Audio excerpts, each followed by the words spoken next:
Hello and welcome to the Sabbath Gift. For those of you guys that are joining us for the first time, my name is Trent. This is my lovely wife, Erin. And we are so excited to have you with us, joining us as we discover the gift of the Sabbath and how it can be a blessing. Now, for our first-time viewers, please, I encourage you, go back and revisit our previous two talks. We had Dr. Christiana share with us about the health benefits of the Sabbath, which was very cool. And also we had Dr. Brendan who shared with us about how to disconnect from the busy world and how the Sabbath helps us to have that disconnect.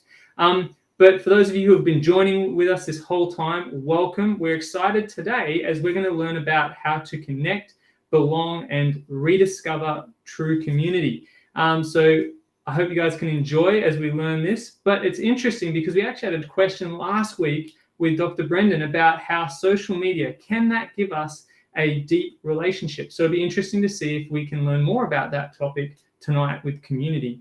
But Erin, where are we tuning in from right now? So we're actually tuning in not from where we were last week and the week before in Lake Macquarie, Australia, but we are tuning in from Wanaka, South Island, New Zealand. Yeah. So a very beautiful corner of our South Pacific division that we've had the privilege of exploring for the last week and the next week as well. So we absolutely loved Christchurch and heading to Queenstown this weekend. Yep. And today we had a very special trip on a heli hike at Fox Glacier, which was a total enjoyment.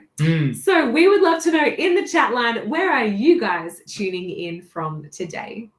Now, if you do need assistance listening to tonight's presentation, you are welcome to jump onto our Zoom platform. The meeting ID is on the screen below, and please select captions, and that will enable you to really enjoy the fullness of tonight's experience. But as we said, we've already had two talks. And last week, as I said, and shared with us about disconnecting. Now, Erin, what were some of your highlights from last week? Brendan's a very smart man, and I really appreciated his consumer equation. He was talking about how time equals money, which equals things, which equals happiness. And this is the consumer equation. But I actually loved how he talked about the Sabbath interrupts that equation. It actually takes the idea that time equal money equals things does not equal happiness, that we actually need to step away from that view. Yeah, and that the Sabbath is really an opportunity to have guilt-free time investing in relationships. Yeah, and then also this idea that it allows us to step away from the constant need to like manufacture and gain things, but also to just engage in creation in nature. Absolutely. We've got some happy Sabbaths coming on through. Hello, Sharon. Lovely to have you here joining us. We are so excited to be able to spend this evening together in community, which is what our talk is all about tonight. So for those of you who did take up the Sabbath challenge last week, we are super keen to hear what you got up to. Pop it in the chat and let's connect tonight. But also use the chat function with us so we can find out if there's any questions you want answered. As our speakers share with us tonight, you might find something you want more information about. Please put it into the chat so we can ask that question in our Q&A later on tonight. Absolutely. This is completely live. So our two speakers for tonight, let us introduce them to you. Nathan Brown is a book author and he's also a book editor at Science Publishing. So Nathan, awesome to have you presenting tonight. And you are presenting with Pastor Moise Stiles, who is planting a Crosswork Church in Melbourne, Victoria, as well as being a chaplain down there for uni age students and the aged care. Guys, it's so good to have you here tonight. Welcome. Thank you. Thank you. It's great to be with you all. We hear you guys are also doing a podcast. Can you tell us a little bit more about that? You want to talk about that, Nathan? Well, we've spent lots of time talking together and even talking together for at least the notional idea that somebody else might be interested in listening. So we do a podcast on the Adventist Peace Radio podcast. We've done a series within that larger podcast called Moy and Nathan Go to School, and reflecting on the studies that both of us have been doing over the past couple of years and exploring even some of the ideas that we'll be talking about this evening. Awesome. Well, you're doing another podcast as well. As a follow-up. Series on that same podcast, yeah. So if you look up the Adventist Peace Radio podcast, you can hear much more of Moy's voice, much more of my voice, and all sorts of other people that we talk to from time to time as well. Fabulous. So we are so looking forward to your presentation tonight. Over to you guys. Thank you. Thank you. And welcome to everyone that's joining us tonight. I guess before we kickstart what we have been tasked with tonight, we firstly want to acknowledge our God and Savior Jesus Christ. We also want to acknowledge our Lord because he's our creator, provider, and supreme owner of all things. And as a practice that we have become a bit more acquainted with of late, we also respectfully acknowledge the Wurundjeri people, which are part of the Kulin Nation, where both Nathan and I are tuning in from. But we also want to pause and say we acknowledge the country of wherever it is that you're tuning from, whether that is any of country here in Australia or across the South Pacific or wherever in the world. We want to acknowledge our Indigenous people there as well, who are the traditional custodians of the land in which you live and I live. We pay tribute to elders past and present and acknowledge that they have cared for this country over countless generations. We recognize the continuing contribution that the Wurundjeri people make to the life of this region and pray that we can work together to leave a legacy of reconciliation, justice, and hope for all future Australians, as well as future generations of the places in which you are living. So welcome. Nathan. Very cool. So part of the study that Moy and I have been doing over the last couple of years has involved getting into the idea of human rights. And part of that, we were going through the Universal Declaration of Human Rights, which includes all sorts of things that, as a wider world, we've agreed are significant to what it means to be human and what it means to live well as a human being. But there are a couple of articles from the Universal Declaration of Human Rights that caught my attention, particularly in the context of this conversation. The first one is Article 23, which says in its first clause, everyone has the right to work. And it continues on with some more detail there. Article 24, the next thing, everyone has the right to rest and leisure, including limitation of working hours and periodic holidays with pay. And as someone who's been fascinated and very intrigued with this idea of Sabbath, that immediately said Sabbath is actually recognised as a part of what so much of our world agrees is human rights, these things that help us to live well. And in studying this and looking at where human rights came from until it recognised in this form in 1948, I, as part of a subject I was doing last year as part of a master's program, spent some time studying the Jewish background of human rights, and particularly in that context, Sabbath. And of course, in the Hebrew scriptures, what Christians often refer to as the Old Testament, the commandments set out this idea of Sabbath. But there was also part of the legal and social regulations of what was being established as a new nation. And so in Exodus 20, this command for Sabbath as one of the almost the constitution of this new nation was, remember to observe the Sabbath day by keeping it holy. And there's a couple of other details there. It's actually one of the most detailed of the 10 commandments there. But there's a specific clause towards the end of it that says, on that day, no one in your household may do any work. So you're to observe the Sabbath, but also no one in your household may do any work. This includes you, your sons and daughters, your male and female servants, your livestock, and any foreigners living among you. And I just think this is an amazing idea, and that this is a unique idea in ancient religions. And so I really want to spend a few minutes just looking at this idea of Sabbath as a religious and spiritual practice, but also as a social practice, and particularly a practice of equality.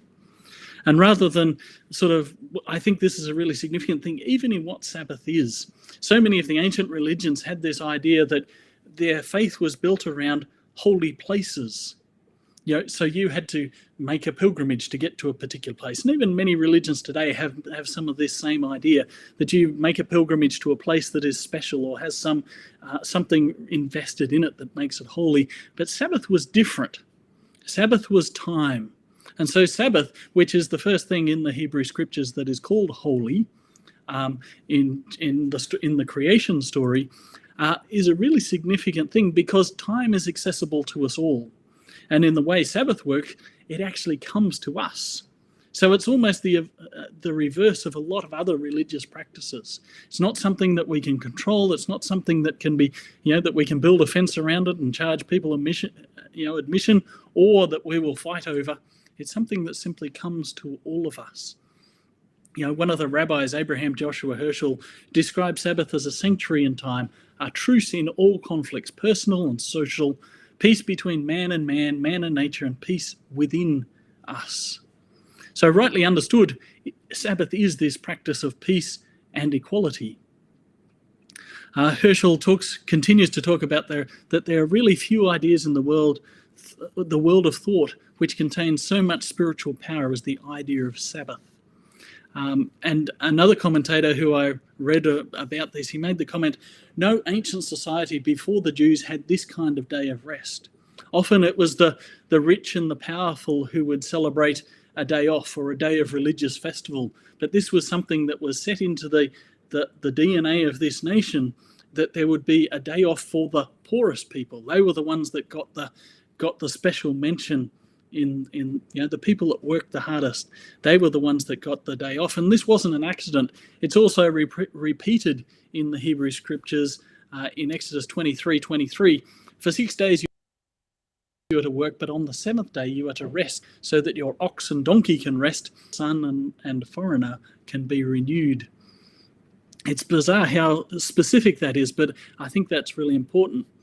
One author whose book I really appreciate, Sigve Tonstad, who wrote the book The Lost Meaning of the Seventh Day, says that there's really no parallels in other cultures for this Sabbath mandate.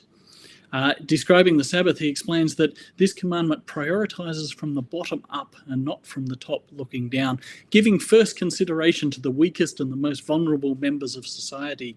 Those who need rest the most, the slave, the resident alien, and the beast of burden, are singled out for special mention.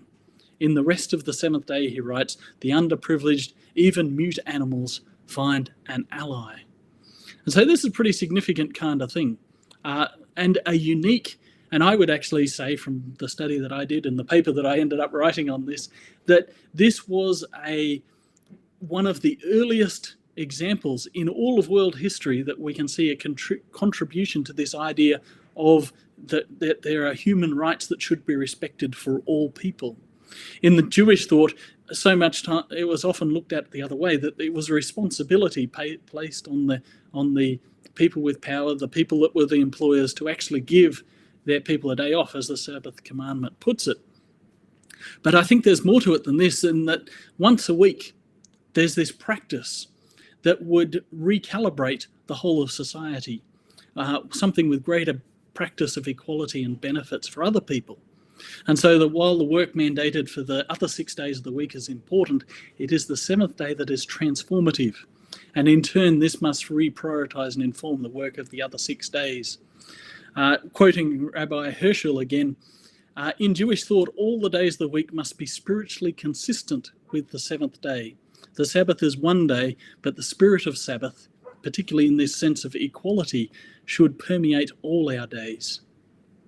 And it's an interesting thing that while it's often throughout history it was kind of rejected and then largely displaced amid some of the anti-Jewish sentiment in the early Christian era, Sabbath is an almost forgotten spiritual practice that could actually change the world and could very much change our communities and the way we live together as people.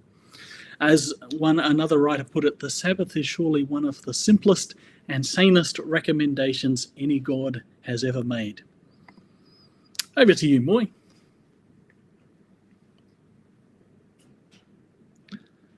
Turn yourself on, Moy. That would be much more helpful. Hey, can you hear me now? Oh dear. This is one of those things where I said I need to actually make sure I unmute myself. So Nathan has kind of given you this sort of background to the Hebrew practice of Sabbath. And one of the things that I've been thinking a lot about since being tasked with talking about this, and Nathan's already mentioned the command, for those of you who probably aren't familiar with the Sabbath practice. So both Nathan and I are part of a faith tradition that practices Sabbath. And one of the things that I have grown up really appreciating is being able to stop on Sabbath. And Sabbath, in the command that Nathan was talking about, I have grown up with this idea that it's, you get to bring people together. We do the whole worship thing. But one thing that I have really appreciated in the depth of Sabbath for me over the last few years is how Sabbath actually connects the weary, the sick, the oppressed to God and also to community. And I guess that's kind of the topic for tonight. I am thinking about the work of Jesus when he was here on earth, that one of the things that Jesus was in trouble for a lot was when he would practice Sabbath in a way of healing people. I'm thinking of the crippled woman that he got to heal on Sabbath, and how and it says that on Sabbath, Jesus was teaching in one of the synagogues, and a woman was there who had been crippled by a spirit for 18 years.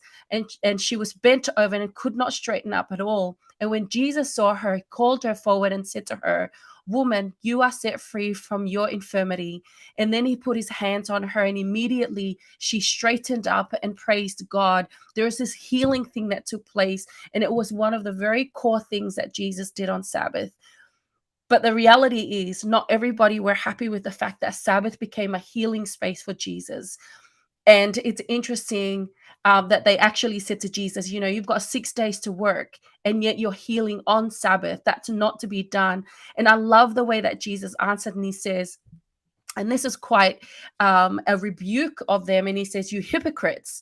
Doesn't each of you on the Sabbath untie your ox or donkey from the stall and lead it out to give water?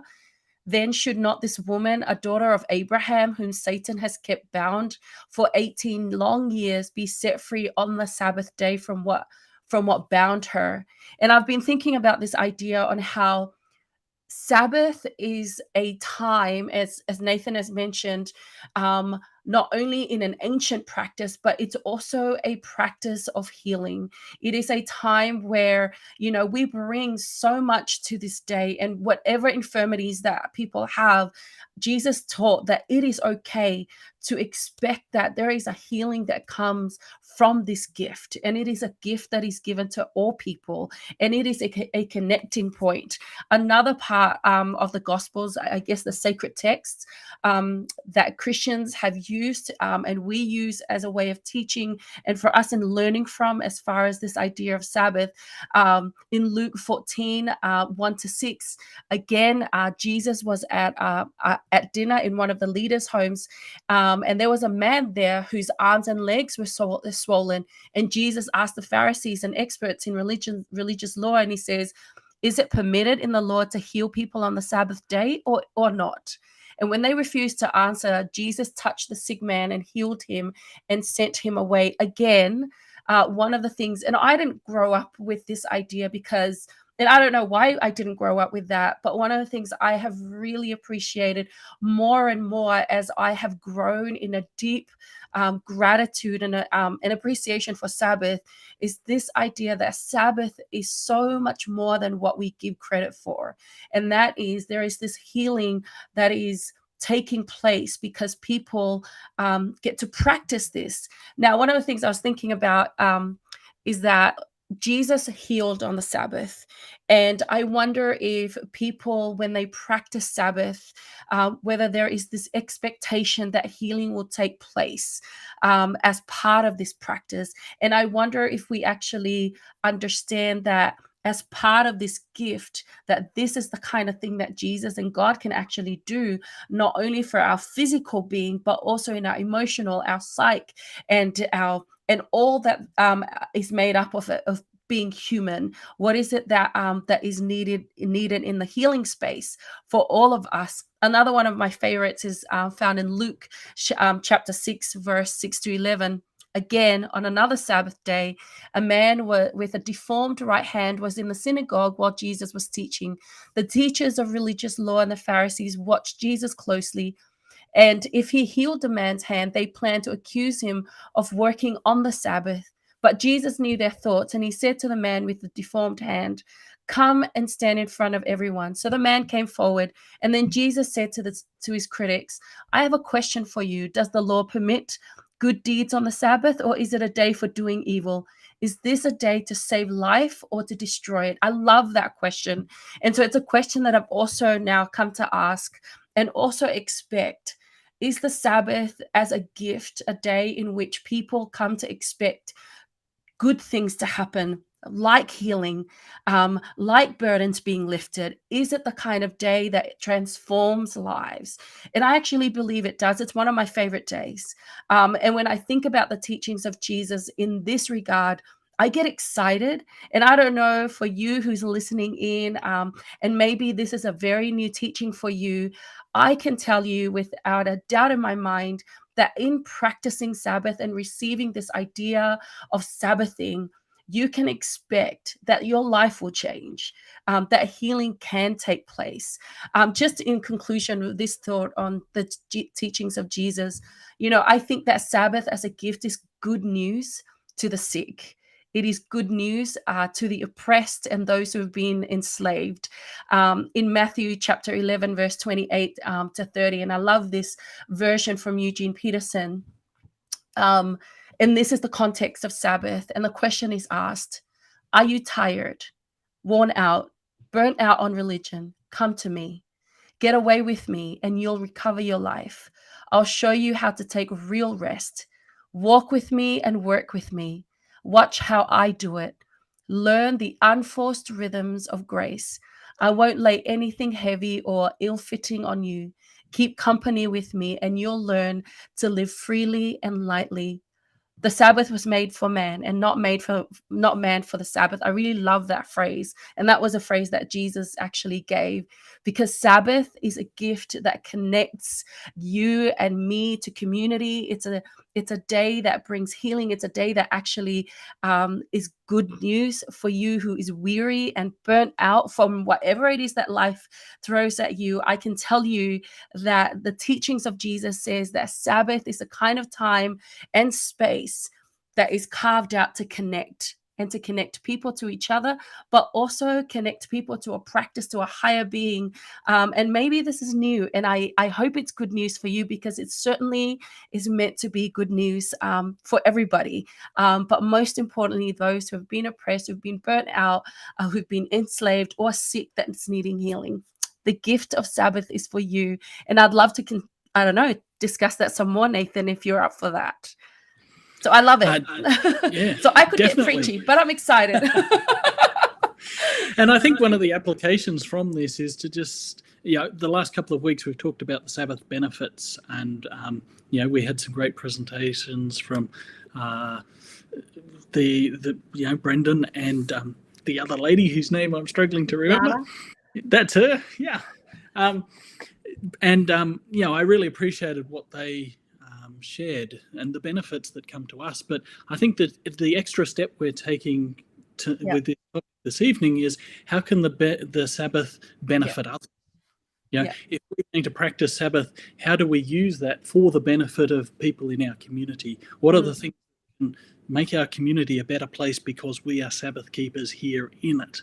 100%. I was actually thinking about that. I mean, I know I wanted to really stick with the gospel teachings of Jesus when it comes to Sabbath. I was just thinking about how exciting it is that, as for people who do practice Sabbath, that the outflow of the healing that takes place because you practice Sabbath is that you get to also then offer that kind of healing.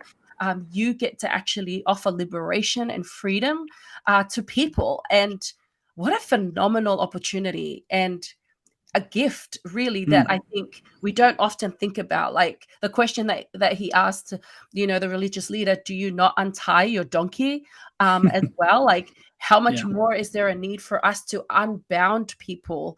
And that's kind of the gift of Sabbath to those who practice it, because not only is it beneficial for you, but beneficial for those that you come in touch with, get in contact with. Anyway. So the people that we have some kind of influence with, that we interact with through the week, day by day, whatever that might be, how can we use our practice of Sabbath to be a gift to them? And I think that's it's a really challenging idea. How can we even be creative with that?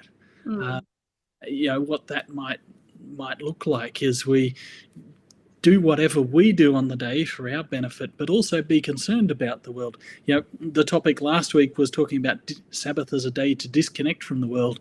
I think when we take it from this other angle, it's actually a day then to reconnect with the world in a new way.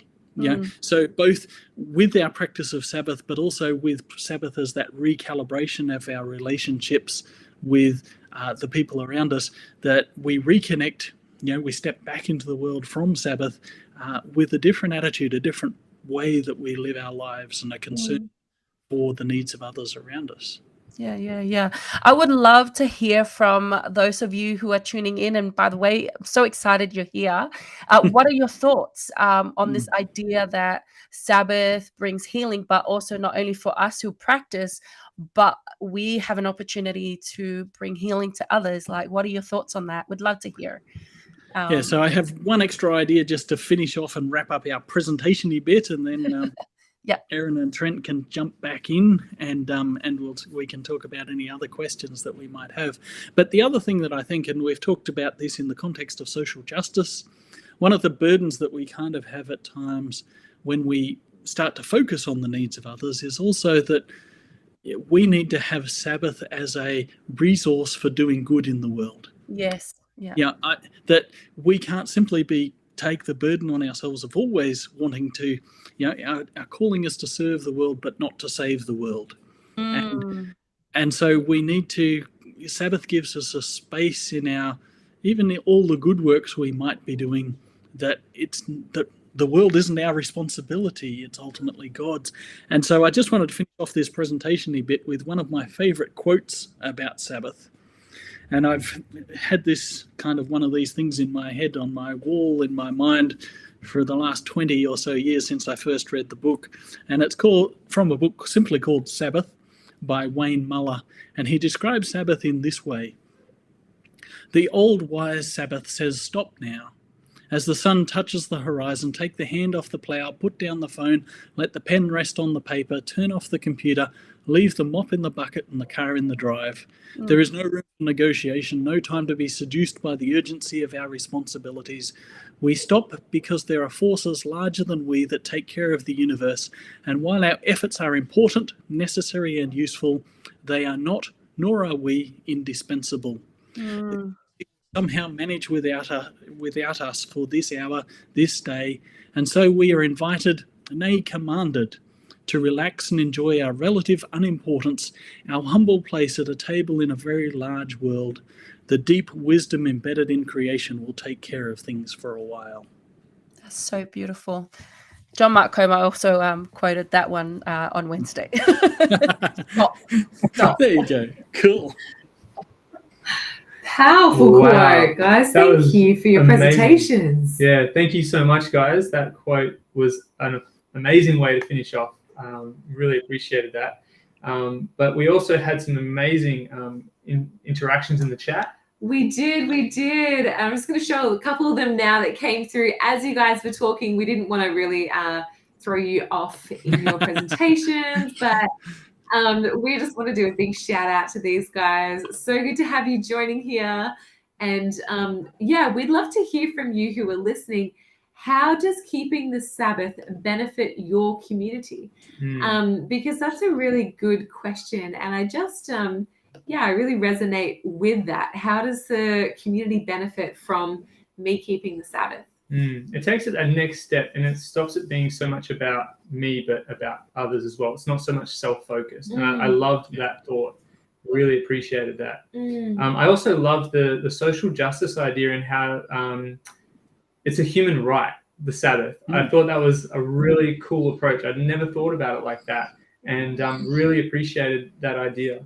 And that in saying to keep the Sabbath, God was protecting the underprivileged, the vulnerable, and even the mute animals. That those who couldn't advocate for themselves were protected by this commandment. That God goes beyond, like he was unique to his time. Like in that time of the Israelites, there was no other God that would do those sorts of things or make those kind of statements for these people and care about the the ones that couldn't look after themselves. I really loved that you brought that forward, how much God cared for everyone else.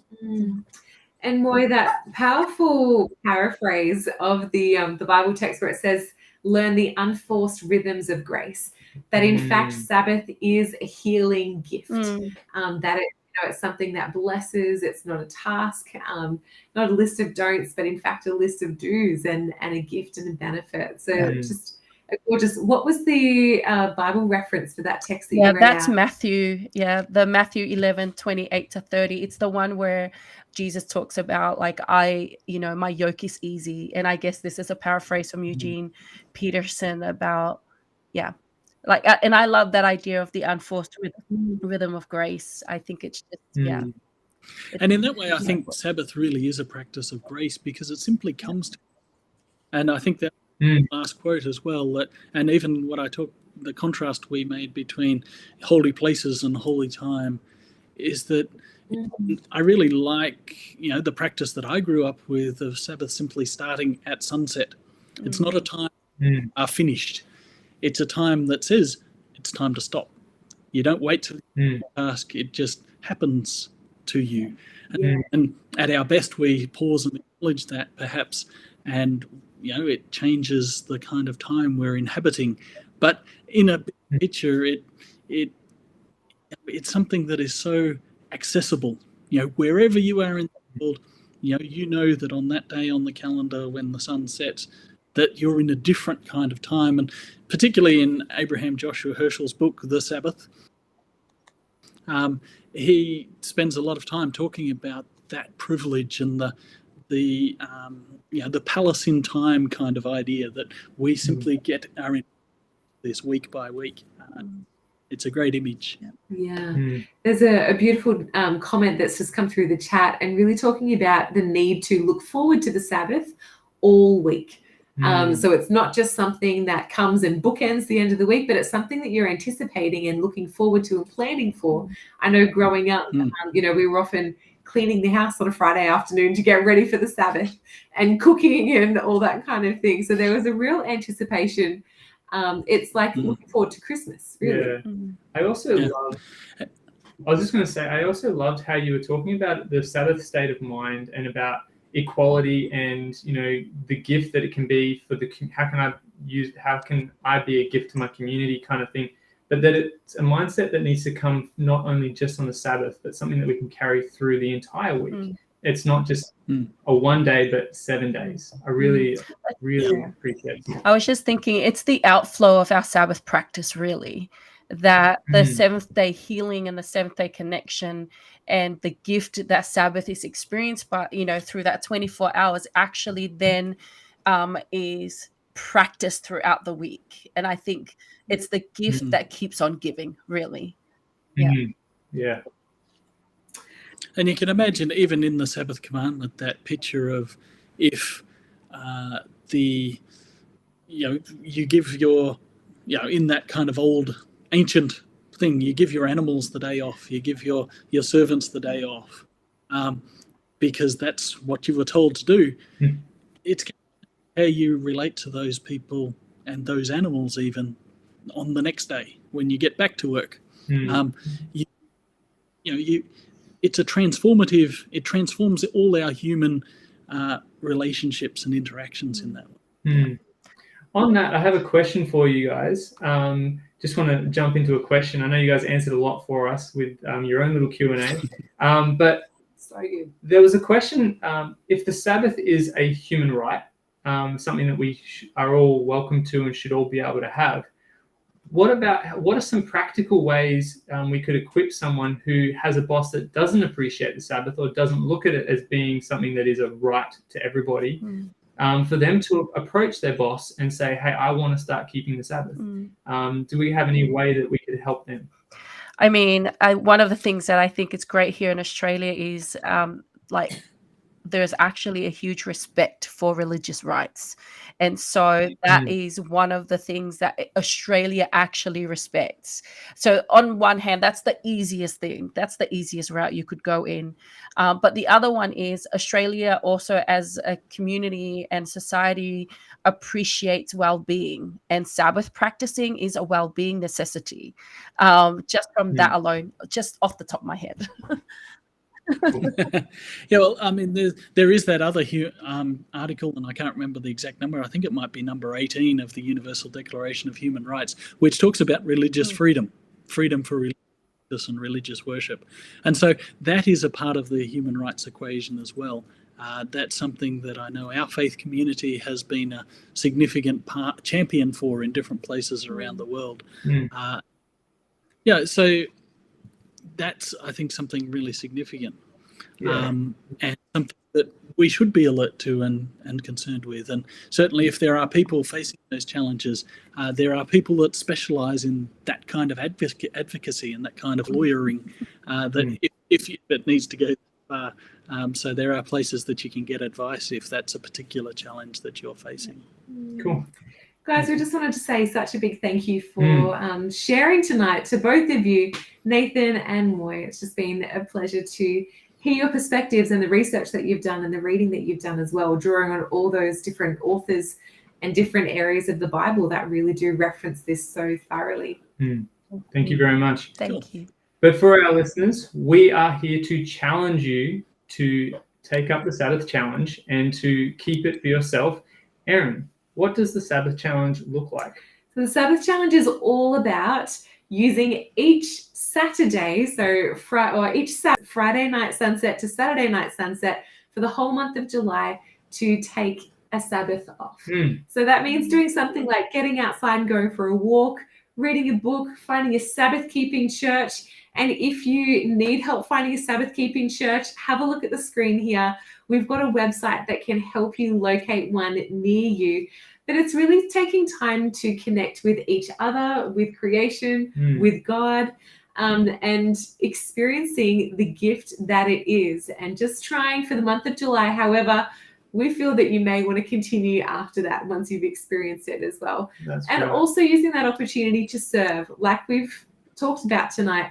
How can Sabbath be a service opportunity, a healing opportunity for the community around us as well as ourselves? And I loved how Nathan shared, it's not about us saving, but us serving. And so it's a great way for us to think outside of ourselves and how we can help others and be a blessing to others.